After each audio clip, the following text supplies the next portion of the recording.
team outside the top 25 that could go to the Final Four. Louisville. Oh, my goodness. This guy, yeah. like, talk I'm going about a with guy Louisville. who has hitched his wagon. I Yeah, mean, remember I all have. the crap I got? Hey, you fly Dauster to the beach. He's ride or Yeah, die. I'm in. Wow. I'm in. You know, Wow. who the other team on my list is? Go ahead. Kansas State. I love – no, seriously, though. I love the fact that both those teams are going to be outside of our preseason top 25 because they're flying under the radar. No one has any expectations.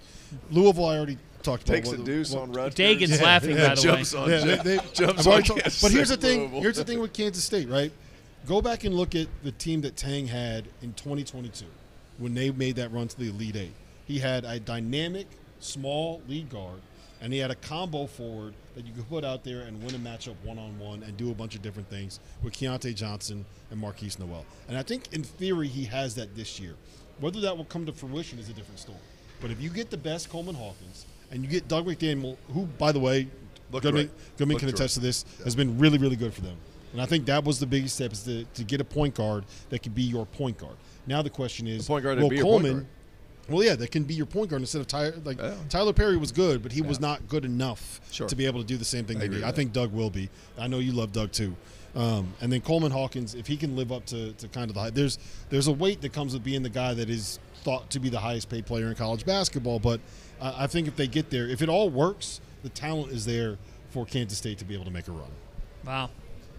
Anybody else have a submission? I got one. Go ahead. And I'm going, you guys won't believe this. You won't believe it. No takes too crazy. Not when the Final I'm going Four. Big Ten. Me too. Oregon.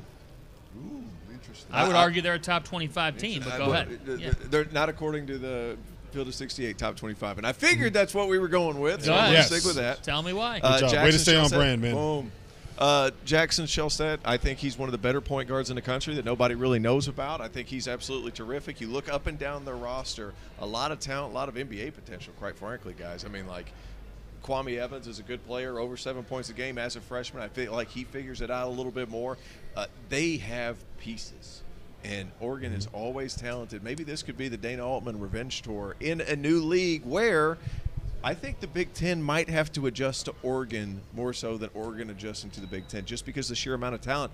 You look across that league, and we've said it over the past few years, guys, where's the NBA talent in the Big Ten, generally speaking?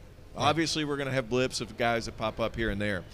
Oregon has a lot of talent, and I feel like they could be a tough adjustment for a lot of people. I'm going to the Big Ten also because I feel like it's open. Sure. That's part of the reason, and I'm going with Illinois. You know, Will Riley, talk about high-end NBA talent. You obviously got Ben over there, Colin Boswell coming back. Yep. Doesn't have to be a dude.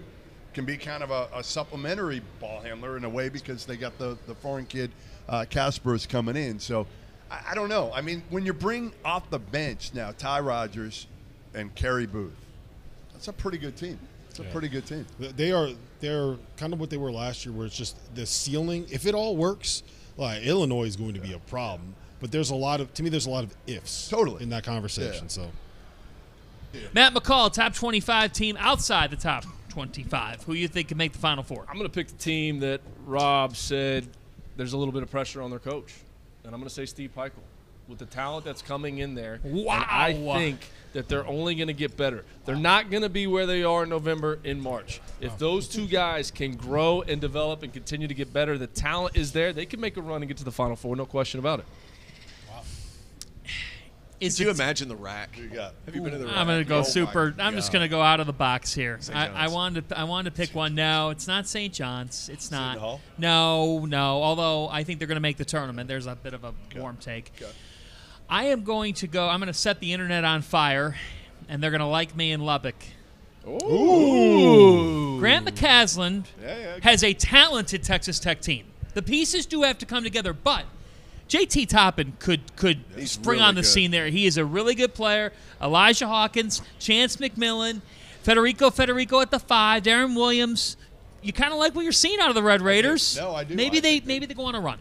No, I think they have a shot. I absolutely think they have a shot. Again, they have money. They got Toppin at the end, and that was a huge addition to a team that had pieces in the perimeter. Sleeper team that I think could make a deep run, Grand Canyon. Ty and Grant Foster, he's back. They got a lot of those pieces back. What Coach Drew has done out there is extremely impressive, especially after his tenure at Vanderbilt. I mean, that team is good. They are good.